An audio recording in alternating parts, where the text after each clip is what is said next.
What is going on, guys? Welcome back to Rangers Central, and we do have some very good news to talk about as Filip Chytil has returned to Rangers practice as a full participant nonetheless.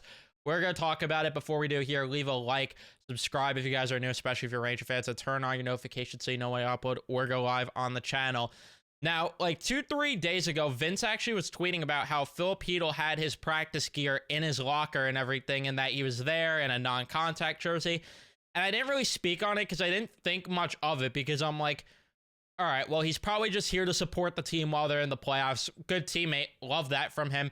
But I didn't think much of it. And now fast forward, and here we are. And he was right. It looks like he's pretty much ready to go from when the playoffs start. We're seeing conflicting reports, though, that maybe they're going to wait on him, which, listen, his health is priority, so don't rush him back if he does not feel ready to return. Like, I am completely on board with that. But I would not be shocked if he is back game one, which if he is, hallelujah, the Rangers circumvented the cap for once. Would have been nice if they did it with Jacob Trouba as well, but that's neither here nor there. We're not going to go down that rabbit hole. What's done is done.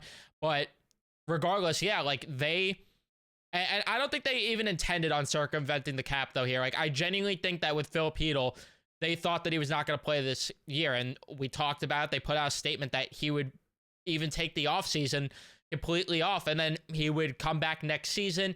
And I'm like, all right, well, yeah, let him rest and all this. And now he's back. Like, now he's here. Maybe he's tired of seeing certain guys in the lineup being non-factors. I don't know what it is, but he's here. He's healthy, and I'm not going to complain if he's in the lineup starting game one, only if he's ready, of course. Like, obviously, if this would affect his long-term health, do not do it.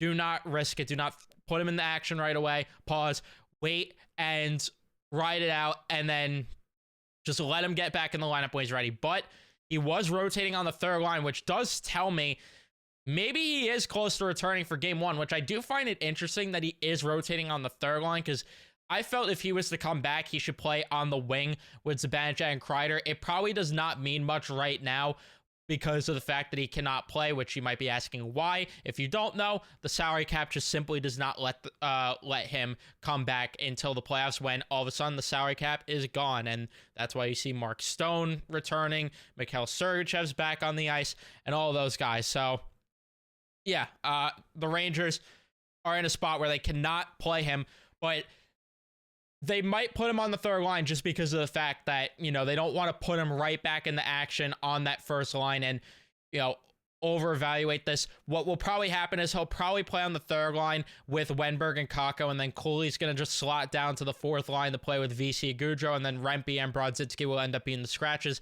And listen, I'm not a fan of Rempe still being a scratch. Like, he's the guy that's shown heart, physicality, balls. I would like him to continue to play, but it looks like it's trending in that direction if Filip Chytil does come back. And this could legitimately be a huge difference for this team, because we've been talking about how they've been missing something, and Filip Chytil could be that piece. Don't get me wrong. I'm not going to sit here and act like Filip Chytil is going to come back and be the saving grace for this team. I still have plenty of concerns.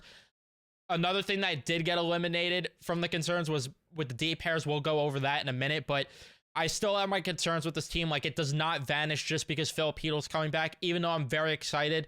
And people might be like, well, what could you expect? He hasn't played in a while. He might be rusty. To counter that point, maybe it's a good thing, because he's going to be a fresh body going against all these players that have been beat up from playing the grind of an 82-game season. And long and behold, he's here ready to go with a fresh body, a clean slate here. And maybe that works to Chytil's advantage. You could, of course, only hope for that. And I would love to see him get back in the lineup, because that would legitimately be a huge difference for his team. You put him on power play too as well. That can maybe get that going, especially with the way Lafreniere has played this year, which it sucks too that we were robbed of seeing those two play together on a line with Artemi Panarin. And that's no knock to Vinny Trocheck and the way he's played. But imagine the depth if Chytil was still on that second line and then Trocheck was on the third line right now. Like, that would be insane depth. You'd have scoring depth even further on that line. And I maybe wouldn't even rule it out. Like, if things aren't working out the way they want, maybe Trocheck does go down to the third line. They have a little matchup line there. Filip Chytil slots back on line 2 where he started the season, and we're back to square one.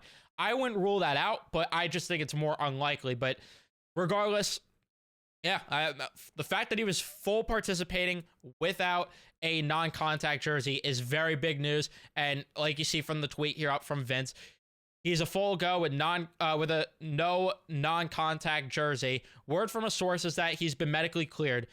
The Rangers are prioritizing Filip Chytil's health, given everything he's been through. But I'm also hearing the playoffs aren't out of the question if all goes well, which, listen, again, if he's fully participating, I truly think he's going to be back for the playoffs, which I'm still in disbelief that's even going to happen. But here we are. I still get this vibe that he's not going to play game one and they're going to ride it out and wait for like game 3, 4, maybe there, or see just how round one goes in general. Because if they could take care of business, which I know everybody just laughed at me from that, but if they could somehow take care of business in round one, that's even better. Give him more time to, ramp up, be ready to go, thrust him in the round two, pause, and then that could be a huge piece against Carolina if they play them or whoever they might play in round two, as long as they get there, of course. But then you have Laviolette's quote here on Chytil, and he said, he looks good out there. There's no timetable on Phil.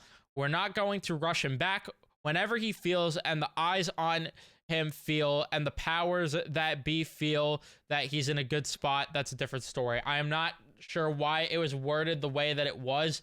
That is very confusing wording. I'm not going to lie, Vince, but pretty much I feel like that this is a thing where he's just going to be back. He's going to be back one way or another, and I'm very happy about this. So good news there. Other good news, Miller and Trouba have been broken up at practice. Let's see how long it lasts in terms of game action. But Lindgren, Fox, Miller, Schneider, Gustafsson, Trouba are the D pairs. I'm not going to sit here and pretend I'm overly excited because of Gustafsson and Trouba. Gustafsson cannot move the puck out of his own zone at the very least. Like, he could be a puck-moving defenseman, just does not do it well. And then Trouba, of course, we know that he struggles with moving the puck. But if these guys get little minutes, that's going to help this team out a lot. And then Miller and Schneider, I like that pair when they were together. And then you keep Lindgren and Fox. I still feel Jones should be in there over Gustafsson. You get a guy that can move the puck out, and then it will, take pressure off of Trouba being on that third pair with him. But unfortunately, that's not going to be the case. And I don't think it's ever going to be the case unless Gustafsson quite literally either gets suspended or he is truly like terrible to the point where he's unplayable, which I feel like he should be at that spot. But I'm talking like, 10 goals against or something. I don't think anything else is going to take him out of the lineup at this rate. So those are the D pairs. It's better than nothing. I got to just be happy about the changes because at least it's something and they're trying something. So you got to at least respect that. And then you go to the fourth line. Brodzinski, it looks like, is out. Rempe's going in. That's not a surprise. I think we all expected Rempe to play this game tomorrow against the New York Islanders, given the hit, given all the physicality that happened in that game. I think all of us knew at this rate that Rempe was going to be in the lineup for Saturday's game. So that's not really surprising news there. The thing that was surprising, of course, was Filip Chytil looking like he's going to return. I'm going to see if there's any other quotes at all about Filip Chytil from Laviolette or whoever it may be. But I really am excited thinking about the idea of Filip Chytil back in the lineup.